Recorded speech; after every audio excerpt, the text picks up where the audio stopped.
It was the middle of the night in Nigeria when Pastor Samuel Adeyemi was dragged out of his home by armed militants. Fire consumed the surrounding huts, and the sound of boots mixed with the cries of families. Bound with a cold blade pressed against his neck, Samuel believed that would be his last breath. But something impossible happened. In front of his executioners, the weapon failed. 3 times.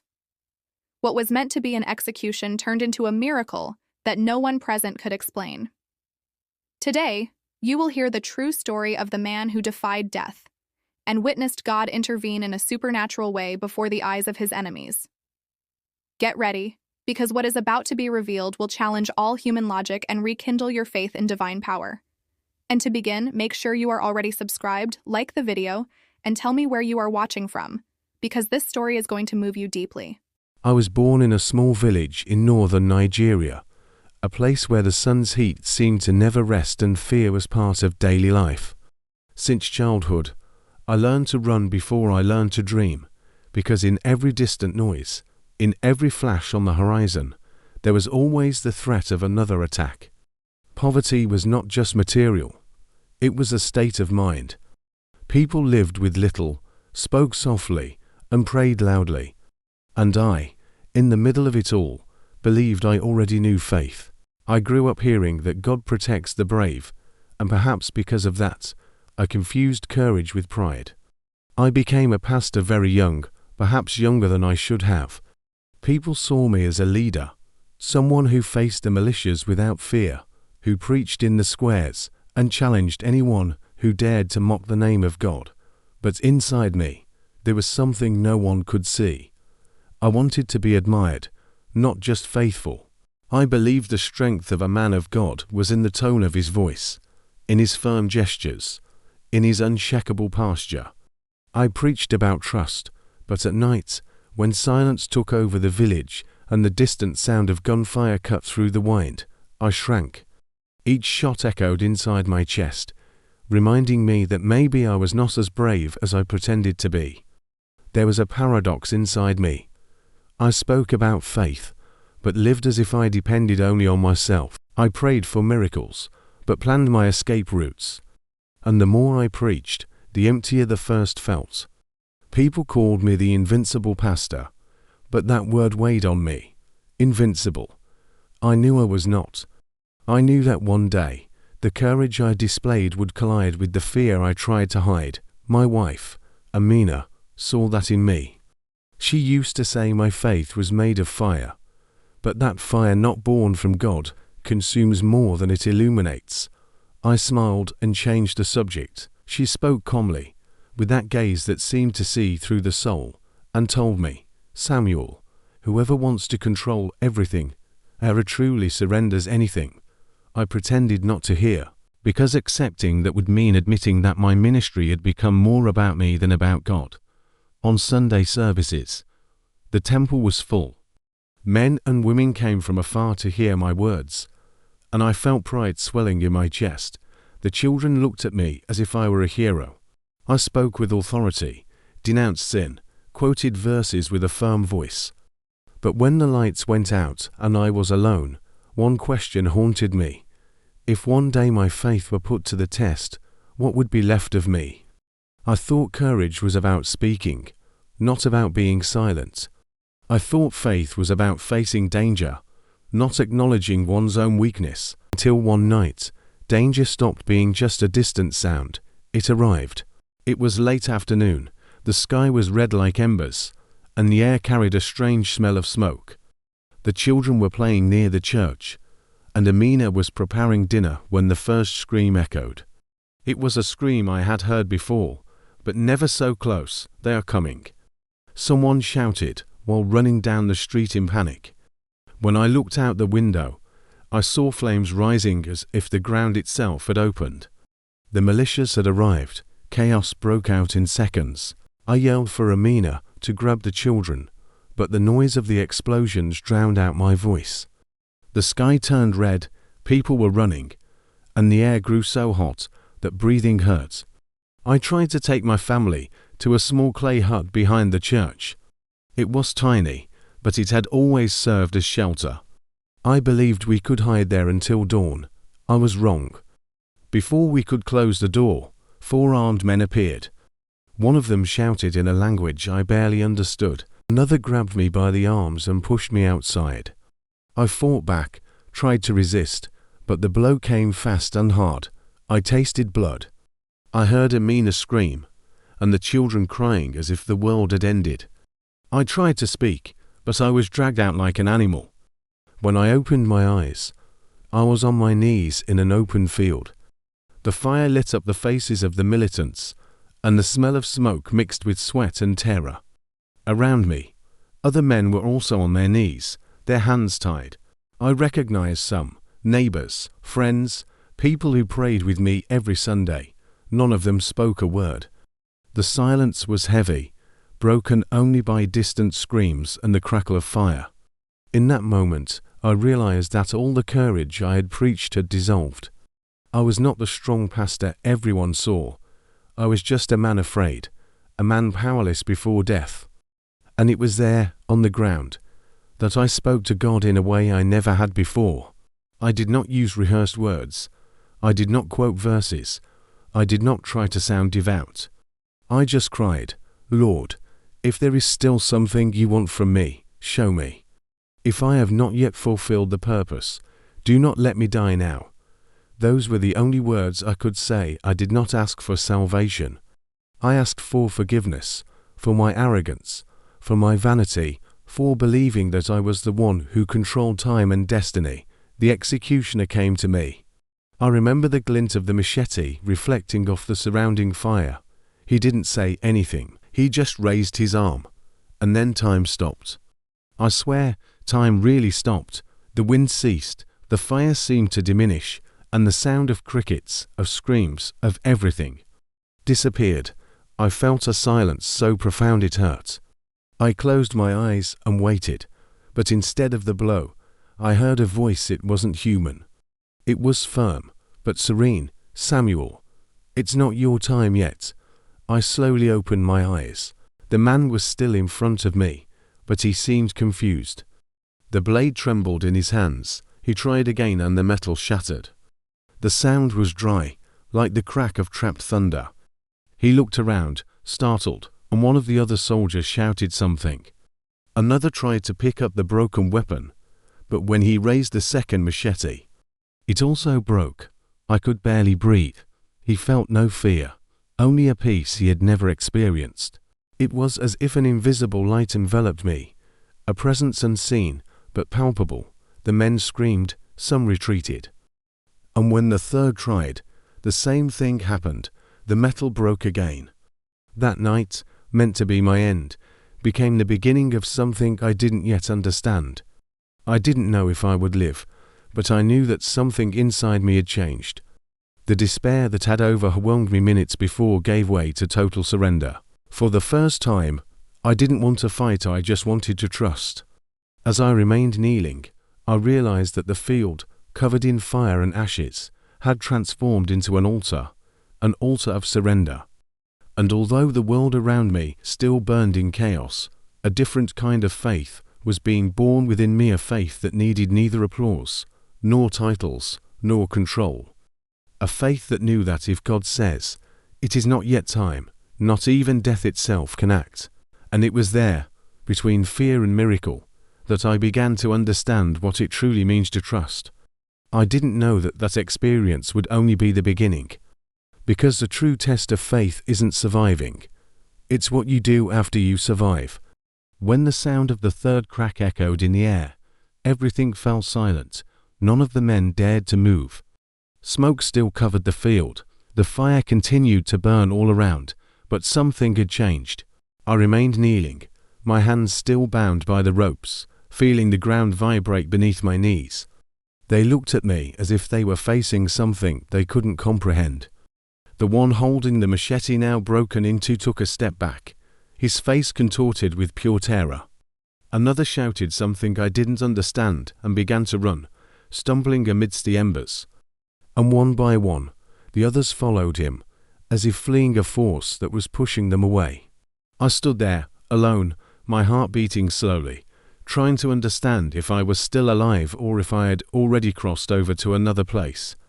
The fire reflected off the broken blades scattered on the floor, and I could hardly believe what I was seeing. I tried to loosen the ropes, but they were too tight. That's when I noticed something strange. The same light I had felt minutes before still enveloped me. It was as if the air around me had weight, but at the same time gave me peace. A gentle breeze passed, and the ropes simply snapped. I didn't cut them. They broke on their own, as if something invisible had decided to free me. I remained kneeling for a long time, gazing at the sky, hearing only the sound of my own breath. The flames were dying down, and the field smelled of ash and metal, no sign of the others. I wanted to believe the worst was over, but something inside me told me this was only the beginning. That's when I saw a shadow approaching. It was the youngest among them, the boy who had looked at me with fear in the middle of the attack. He walked slowly, unarmed, his hands raised, his eyes wide. He stopped a few meters from me, breathing heavily. What are you?" he asked. I didn't know how to answer. He looked around, as if searching for an explanation. "I saw a light, Pastor, a light surrounding you." I tried to get closer, but something pushed me back. I swear I saw it. He was pale, trembling. I realized that this boy was no longer an enemy. Something inside him had broken along with the blades.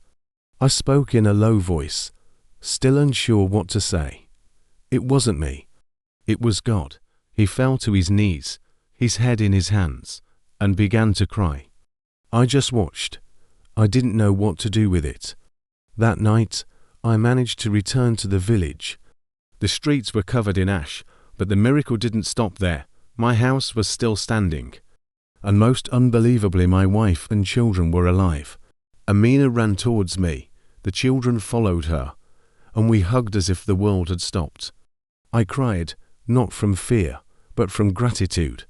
She told me that, shortly before the men arrived, a neighbor knocked on the door saying they should leave through the back.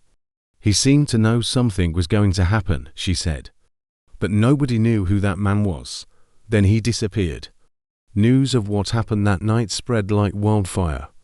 People said that Pastor Samuel had been protected by a divine force. Some said they saw a bright light coming from the field. Others swore they heard voices singing. I neither confirmed nor denied it. I myself was still trying to understand. Days later, that young man, the boy named Musi, appeared again. He arrived in the village with his face covered by a scarf and the look of someone who had lost everything. He asked to speak with me. "I can't sleep," he said. "When I close my eyes, I see that light. I can't continue with them. I want to understand what happened." I took him to the church, which still smelled of smoke inside. He told everyone what he had seen. He said that when he tried to raise his weapon, something physically stopped him, as if an invisible wall separated him from me. He described the light not a flame, but a presence. It was as if the fire bowed before it, he said. No one breathed while he spoke.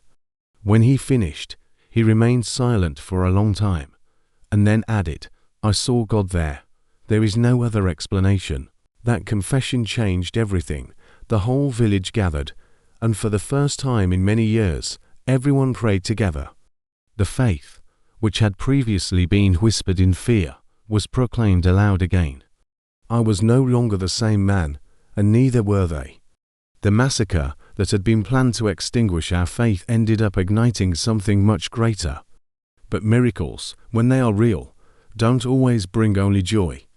They also provoke fear, especially in those who don't believe. The following days were strange. Soldiers began patrolling the area, and some neighbors, formerly friends, started looking at me with suspicion. "Why did only you survive?" they asked me. "Why did God choose you and not the others?" I had no answers. Sometimes I asked myself the same question. The miracle that saved me also isolated me. And when everything seemed to be returning to normal, the unexpected happened again. One morning, before sunrise, I heard the distant sound of engines. It was a sound I knew well and one that none of us wanted to hear again. Before I could react, someone knocked on the door. It was a messenger from a nearby village. "They're coming back," he said breathlessly. "They're saying you're a false prophet, that you practiced witchcraft to deceive men." My body went cold. Those who had fled that night were now returning, and I knew my name was among the targets. I took Amina and the children, and we set off south, carrying only a bag and the Bible. We walked 4 hours, hiding among the crops. I felt the weight of exhaustion, but inside I had a certainty. If God had saved me once, He would not abandon me now. We arrived at a remote village, where they let us stay in a makeshift shelter. I was no longer the pastor with the firm voice, nor the man in the pulpit. I was just a survivor trying to understand what God expected of me. Some called me a hero, others called me a liar, and, of all of them, those who hurt me the most were the ones who looked at me with suspicion, as if I were an impostor. I tried to pray, but there were days when my voice simply wouldn't come out. There were nights when I woke up sweating, hearing again the crack of blades breaking in the air.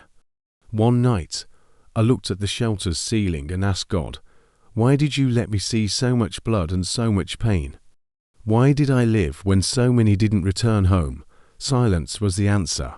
A deep, heavy silence, like that night in the camp. I began to doubt. Was the voice I heard real? Was the light I saw merely a product of despair? Even so, I kept preaching. The people at the shelter needed to hear something, and I needed to speak so I wouldn't go crazy. But my faith was in pieces. I preached about hope while struggling to hold on to my own. Over time, I realized something that changed everything. The real miracle wasn't just the fact that I survived. The real miracle was what happened inside me. That constant fear that had accompanied me my whole life began to lose its power. I still trembled when I heard sirens or gunshots in the distance, but something new was growing inside me, a peace that didn't depend on circumstances. Once, while speaking to a group of refugees, I saw a man enter the shelter. It was Musa. He had met me again. He looked different, thin, with a tired look, but with something new in his face, serenity. After the meeting, he approached me and said, "I told everyone what happened." Some laughed, others threatened, but some began to pray. "Pastor." That night didn't end there. His words remained etched in my mind. The story was spreading, and what had begun in a field gripped by fear was now crossing borders. People wanted to hear what God had done. Some came from afar, bringing questions, others simply seeking solace. I realized that the miracle had not been an isolated event, it was a seed, and that seed was germinating in places I never imagined it would reach. Even so, I still struggled with doubts. Sometimes, waking up in the middle of the night, I would look at the ceiling and wonder if I was ready for what was to come. Because, deep down, I knew God didn't save me just to tell a story. He saved me to live a new battle, and this battle, I still had no idea how big it would be. The following months seemed like a long desert. Every morning I woke with the feeling that something was still unfinished, as if the miracle that saved me that night still echoed somewhere far away, waiting to be understood. I preached in shelters, spoke with refugees, prayed with people who had lost everything, but inside me, there was still a restlessness that I couldn't silence. I didn't know exactly what it was until the day I heard Musa's name again. A man hurried to my lodgings, bringing news from a village to the north. "They captured a deserter," he said. "They say he's the boy who fled the militias and told stories of lights and miracles. They call him Musa." My heart froze. His name pierced me like an arrow. I hadn't seen him since that night, but I knew that one day our paths would cross again. Local authorities accused him of treason. They said he had abandoned his group, refused to follow orders, and spread stories considered blasphemous. At his trial, he was sentenced to death. The executioner would be the same man who had tried to kill me months before. The irony of fate was cruel. The executioner was about to complete the job he had failed to do with me. I tried to intercede, but no one wanted to listen. The road there was long, dangerous, and no one would accompany me. I knew the risk I was taking, but something inside me told me I needed to go. Maybe it was madness, or maybe it was God's calling. I took my Bible and left at dawn. With a heavy heart and trembling hands, the journey was tense. The road was dotted with checkpoints, and each stop seemed like a test of my faith. People recognized me. Some called me the miracle pastor. Others looked away, as if my presence were a reminder of something they couldn't explain. When I arrived, the village was silent. People gathered around a makeshift structure in the center of the square, where Musa lay tied up, his gaze vacant. I stood among the crowd, observing unnoticed. He seemed thinner, older, but his eyes still held the same sincerity I had seen that night. A man in a dark uniform, the commander, climbed onto the platform and began shouting words I could barely understand. He pointed at Musa and announced a sentence. I saw the executioner approach, the same hardened face, the same cold gaze. I felt my whole body tremble. It was then that the commander looked in my direction and ordered me to be brought here. "You're the pastor he's defending, aren't you?" he asked, his voice filled with contempt. "They say he saw a light, that you bewitched him. Tell the crowd if that's true." I knew what was at stake. If I remained silent, I could be freed. If I spoke, I could die with him. The silence around me was absolute. I could hear the sound of the wind beating the flags, the clinking of metal, and my own heart pounding in my chest. For a moment, everything seemed to freeze like that night in the camp. I stepped forward. I looked at Musa, who was staring at me with teary eyes. And then I said, "This man has seen the light of God. He has witnessed a true miracle. If he dies, the world loses living proof of what God can do." A murmur swept through the crowd. The commander was furious. He lunged toward me and shoved me. "You dare defy authority," he shouted. "You think your God will protect you again?" I simply took a deep breath and replied, "If it's his will, yes." He raised the gun, and in that instant the world seemed to dissolve around me. I heard nothing more, no screams, no wind, no footsteps. Just a dry, single sound, a gunshot. The ground vibrated. People threw themselves to the ground. Smoke covered everything. For a moment, I thought I had been hit. But when I opened my eyes, I realized I was unharmed. The commander, however, was lying on the ground. A man from his own group had fired. No one moved. The soldier dropped his weapon and fell to his knees, saying, "That's enough. I can't take it anymore." Musa began to cry. The ropes that bound him were cut. He came to me, staggering, and knelt on the ground, just as I had done months before. Tears streamed down his dust-covered face, and he said in a choked voice, "Now I believe. I have seen God again." That phrase struck me deeply. I hugged him, and for a moment, all the weight I was carrying vanished. I understood, right there in the midst of the chaos, that the miracle hadn't ended in the field. It had begun there, and now it was unfolding before my very eyes. The God who saved me had returned, not to prove his power, but to show his mercy. Musa became my brother in faith. That day was the beginning of a new story. The former soldier who had killed the commander fled south with us, and during the journey he cried like a child. He said he would never be the same again. He had been one of those who mocked me when I told him about the first miracle. Now, he was witnessing another. In the months that followed, something extraordinary began to happen. People from different villages, even former combatants, began to seek us out. They wanted to hear what had happened. They wanted to understand who this God was, who transformed fear into courage and vengeance into forgiveness. I saw hardened men kneel, weep, and confess that they wanted to start over. It was as if a silent flame spread throughout the region, touching hearts that had previously seemed made of stone. Today, when I look back, I see how much God transforms ruins into purpose. I live in southern Nigeria now, where we started a small mission with some families who also survived the attacks. We built what we call the House of Reconciliation. It's a simple place, made of wood and faith, where we welcome former militants and victims, all sitting on the same floor, sharing stories and crying together. I never imagined seeing what I see now. Men who once persecuted Christians now carry bricks to build churches.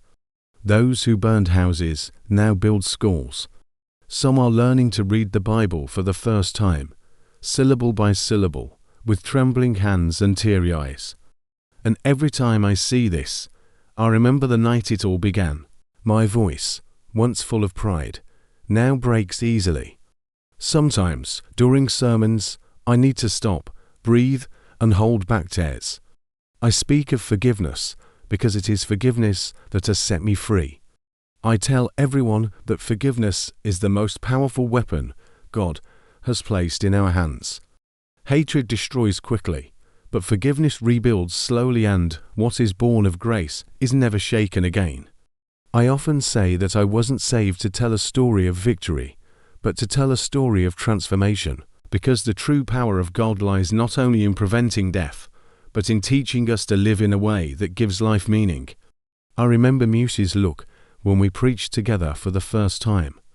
He was trembling, holding the Bible tightly, and saying, "I was an enemy, but he called me his son." People wept, and so did I, not out of sadness, but because seeing a man's redemption is witnessing the very miracle of heaven descending to earth.